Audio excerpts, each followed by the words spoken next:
Before the story begins, consider this. Movie camera, what would you do if you found a dying alien predator? Alone, afraid, but still dangerous? Would you finish the job? Or would you do what no one expected, and sing? Speech balloon, drop your thoughts in the comments, smash that like button if you believe in the power of empathy, and subscribe for more cinematic sci-fi tales that prove humanity might just be the strangest species of all. Now, let's begin. The moons of the Ricks hung like shattered glass in a violet sky, casting fractured light over the jagged terrain. Dust hung thick in the air, disturbed only by the crunch of Clara Rey's boots as she picked her way through the narrow canyon. Her pulse monitor chirped gently in her ear, keeping time with the rhythm of her breath, steady, focused, unafraid. She shouldn't have come alone. Her calm crackled to life. Clara, that signal's right on top of you. You need to get out of there. That's not just geothermal noise. I know, she replied, voice low, almost reverent. I think it's alive. Silence on the other end. Then a tired sigh. Don't play the anthropologist card right now. If it's what the scans say it is, then it's wounded. And alone. The crevice opened before her like a wound in the earth, and she stepped through without waiting for approval. She could feel it before she saw it, the presence. Something massive, wrong-shaped, radiating heat and pain, and something deeper. Not hate. Not malice. But fear. It lay coiled against a cliff wall, blood like spilled ink seeping into the dust. Even in its collapsed form, it was enormous. 4 limbs, serrated exoridges, armor plates dulled by injury. Its chest rose and fell raggedly, each breath a sound like distant thunder. The creature twitched as her shadow touched it. Clara raised her hands slowly, the universal sign of peace. Her heart was pounding now, not with terror but awe. The Kareth. In every historical log, every intercepted transmission, the name brought images of destruction. Apex predators from the wars of Titanus Prime. Starship hulls torn apart. Colonies left in silence. No negotiations. No language. Just extinction. She took another step. Its eyes opened, 2 gleaming obsidian orbs, pupilless and yet piercing. They locked on her, not with rage but a strange kind of alertness. A calculation. She could feel her team watching through the suit's external feed. Could feel the weight of their fear pressing down from orbit. Orders would come. Protocols would scream. But this moment was hers. Clara knelt. I don't want to hurt you, she said softly, knowing it didn't understand. I think you know that already. The Kareth did not move, but its chest heaved with the effort of living. Its left flank was shredded open, bone and sinew visible beneath a cracked outer shell. Whatever had done it, another predator or maybe a miscalculated landing, it had been brutal. She unhooked her medkit, slow and deliberate. No sudden moves. No threats.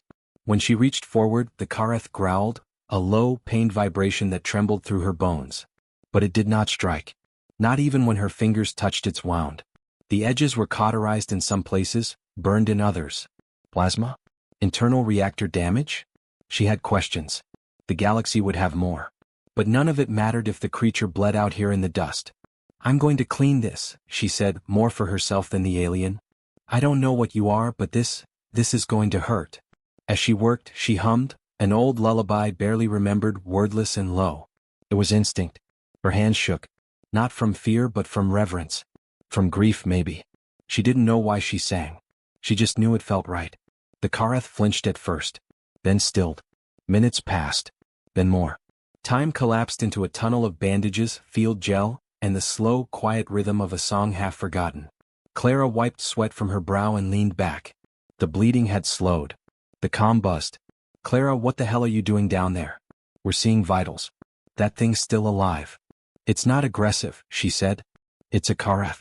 It doesn't need to be aggressive to be lethal. You need to leave. Now. No.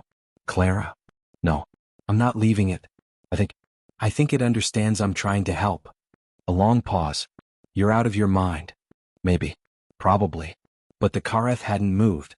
Not once. His breathing was slower now, more even. It watched her like a wild animal recognizing something it didn't yet name. Not kin, not threat. Something else. She took out a scanner and held it above its chest. The internal damage was extensive.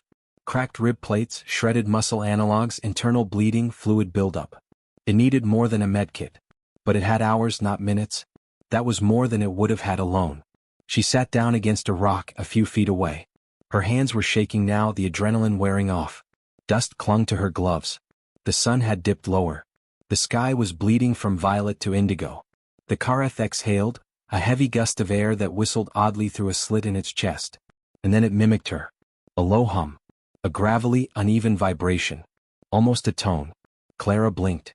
It did it again. Not the same note but the same intention. Not a growl. Not a threat. A reply. "Oh my God," she whispered. "You heard me." The Kareth shifted only slightly. A tendril of pain rippled through its side, but its eyes never left her.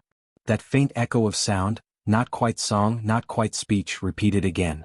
She touched her throat, unsure, and began to hum once more. The canyon held the sound like a cathedral. Her voice, small, human, cracked with dust and fear, wrapped around them both. The Kareth responded again, louder this time, a vibration that resonated through her boots. Not in tune, but in harmony. Above them, satellites and drones observed in silence. Her crew, the whole fleet, watched transfixed. No screams. No violence. Just a dying predator and a human humming in the twilight. When her voice faltered, the Kareth fell still. Its breathing evened out, deep and rhythmic. She stood, stretching her legs. "I'll be back tomorrow," she said, even knowing it wouldn't understand. "If you're still here, I'll bring real tools. Antibiotics. Nutrient foam." The Kareth blinked once. Then again, slower. A nod? Clara didn't know. She turned away. The canyon was darker now. Wind whispered through the rock. As she ascended the ridge, she paused, looking back. The Kareth had not moved, but it was watching her go. And somewhere beneath its bruised, bloodied chest, something hummed. Clara returned before dawn. The light hadn't yet reached the bottom of the canyon, but her boots found their way with practiced familiarity. Overnight, the temperature had dropped, frosting the rocks with a thin crust of crystallized vapor. Her breath misted before her faceplate. Each step echoed with soft crunches. She didn't speak. Words, she'd decided, would only get in the way. The Kareth was still there, its massive frame slumped in the same place she'd left it, ribs rising and falling in slow, strained rhythm. Pale light from her suit illuminated the creature's injuries, now caked with dust and dried biofluids. The wound had clotted, but it was far from healing. That it had survived the night at all was a miracle. Or maybe, Clara thought, it had simply chosen to. She moved without hesitation, unpacking her kit. This time she'd brought more. A surgical sprayer, high-pressure hydro cleanser, thermal sealants, and a trio of xeno-compatible nutrient cartridges. Her fingers worked efficiently, automatically, but her mind churned. Something had happened yesterday. Something real. She had spent the whole night trying to convince herself otherwise.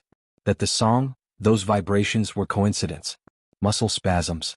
Echoes shaped by injury. But when she hummed again without even thinking, and the Kareth's chest trembled with that same low, matching note, she knew it wasn't her imagination. It was responding. She glanced at its face. Those obsidian eyes, still alien and unfathomable, watched her as she worked. No flinching. No attempt to rise or defend. Just a constant, unblinking gaze, as if the predator were reading her, learning her, note by note, breath by breath. "Still don't understand a word I'm saying," she murmured. The Kareth blinked, one eye at a time. She let herself believe that was an answer. Her hands found the worst of the wound and applied the cleanser.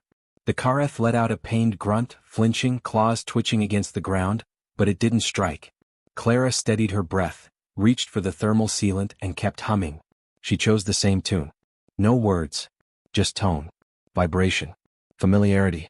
When the melody shifted key, the Kareth's breathing followed suit. Halfway through sealing the torn muscle, she paused and watched. "Are you mimicking me?"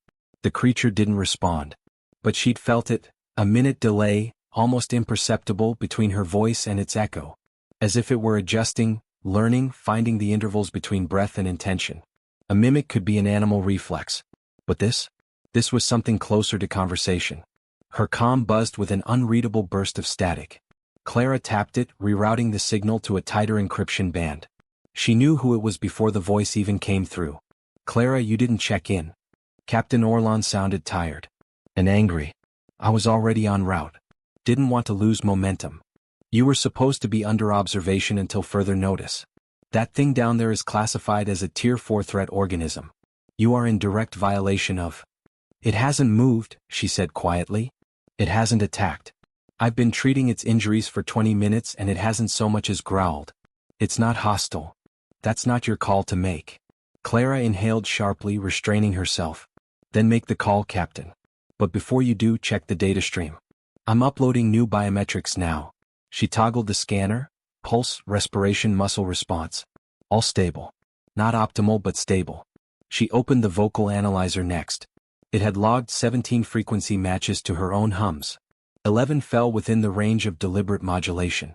If that wasn't language, it was the precursor to one. You see that? She added. This isn't a weapon. This is someone. Something. The silence on the other end stretched long enough that she feared he'd disconnected. Then, reluctantly, we'll monitor. She tapped the comm off before he could change his mind. The Kareth turned its head slightly, following her movement. She sat down cross-legged, just far enough that it wouldn't feel trapped. I don't know if you understand that any of this is dangerous for me. That everyone up there, she gestured vaguely to the sky, wants you gone. But I think you do. You haven't tried to kill me even though you clearly could have. The creature made no sound. But its head lowered, just slightly, until its chin nearly touched the ground. A nod? She'd stopped questioning the logic. Instinct and intuition were all she had left. I wonder if you've seen us before, she said, her voice softer now. You must have. The records say your kind fought in the spiral conflicts. But those were stories. Ghost reports. Every ship that logged Kareth contact ended up wreckage. The creature's chest rumbled, a sound like distant thunder, but quiet, muted. A memory? She didn't know. But she sang again. Not the lullaby this time. A different tune, something older. Slower. One her mother used to play on the battered old synth at home, back when Earth was still green in her memories. The Kareth shuddered. It wasn't pain. Not exactly. It was something else. Emotion. Clara let the melody drift, her voice rising and falling with the canyon wind. The creature closed its eyes. Its claws twitched once, then stilled. And then it answered. The sound it made was not beautiful. Not by human standards. But it carried intent, a slow guttural echo that matched her pitch. A low vibration from deep within its chest cavity, resonating against the canyon walls like a voice trying to break through centuries of silence. Clara's eyes burned with unshed tears. She didn't fully understand why. She reached slowly into her bag, pulled out a ration pack and set it on the ground halfway between them. She tapped the wrapper, then leaned back. The Kareth watched. After several minutes, it inched forward. The movement was slow, deliberate, each limb trembling under its own weight. Blood dripped, but less than before. It reached the ration, sniffed, then opened its mouth. The structure of its jaw changed as it moved, splitting along unseen seams, revealing rows of inner plates and muscular tendrils. It devoured the nutrient block in 2 efficient bites. She let out a breath she hadn't realized she'd been holding. You eat. You bleed. You sing. She smiled. You're not so different after all. The Karetha's eyes flicked to her again, sharper this time. She wondered if it had just understood the concept of you. The sun had risen now, spilling light into the canyon, making the rocks blaze with orange and gold. Clara stood slowly. Her legs ached from kneeling. She checked the vitals one more time. Still stable. She hesitated before packing up. I'm going to come back tomorrow, she said. The Kareth said nothing. She took a few steps toward the exit. Behind her, the creature hummed. Just one note. The same one she'd ended with. She turned back, heart thudding. Was that, for me? No answer. She didn't need one. That night, in the orbital medical bay, Clara uploaded the audio logs. Vocal waveforms.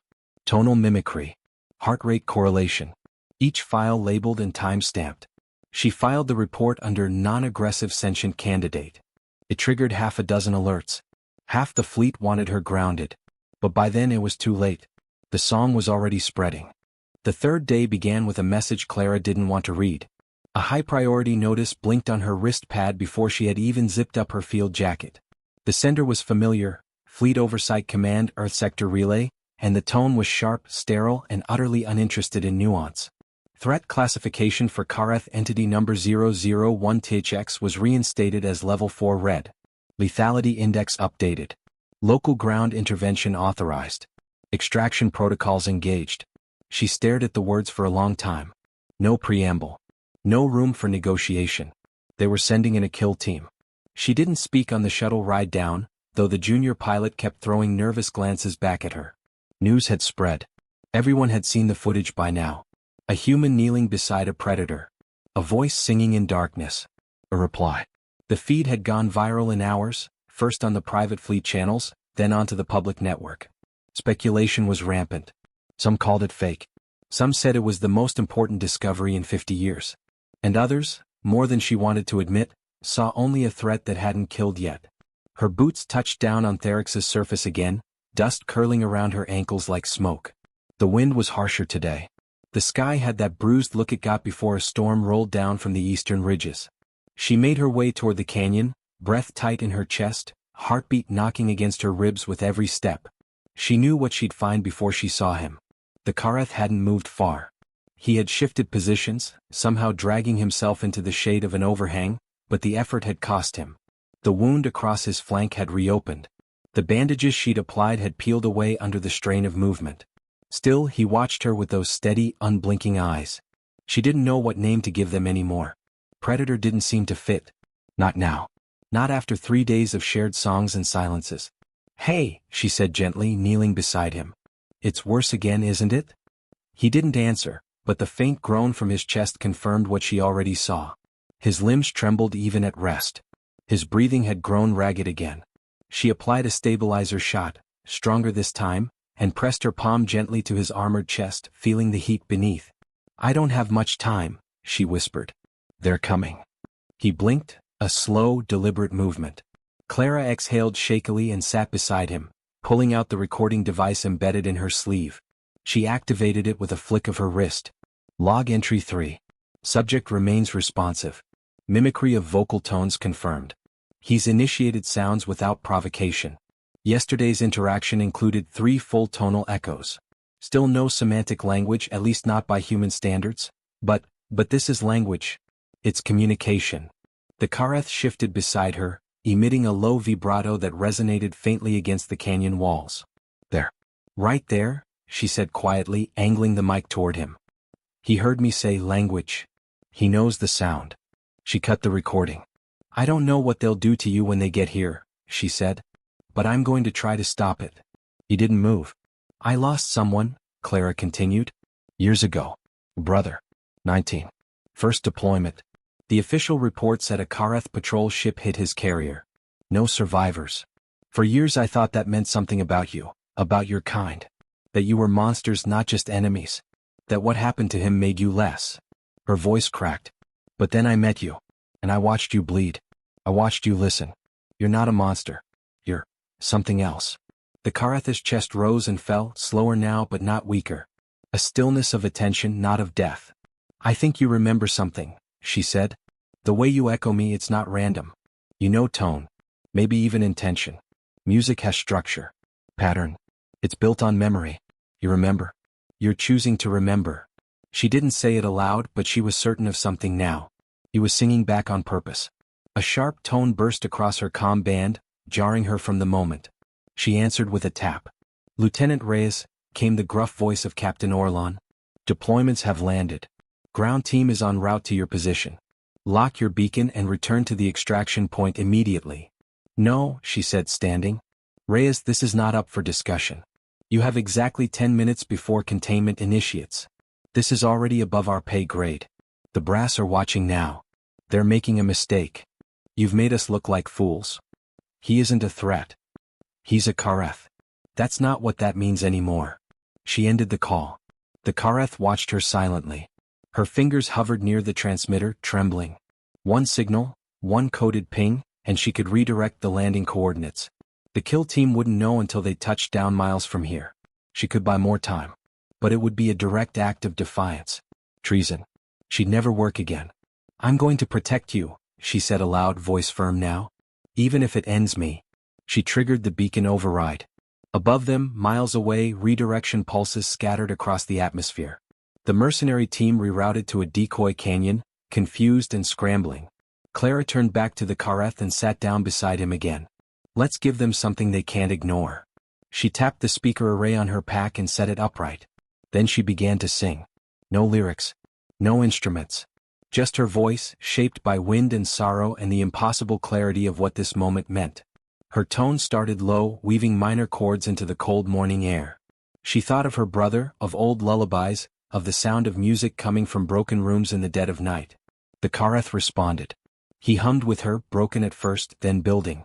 His voice was a quake rolling through the rock, a harmony deeper than speech. The resonance built between them, two beings on opposite ends of a war, rewriting its meaning with nothing but breath. Satellites recorded everything. One of the fleet's high-orbit recon drones captured the full broadcast. Human and alien. Song and silence. Pain and peace. Within minutes, the clip began circulating across every command terminal, every social relay. And then the message changed. Captain Orlan called again. This time he didn't yell. Clara, hold your position. We're calling off the strike team.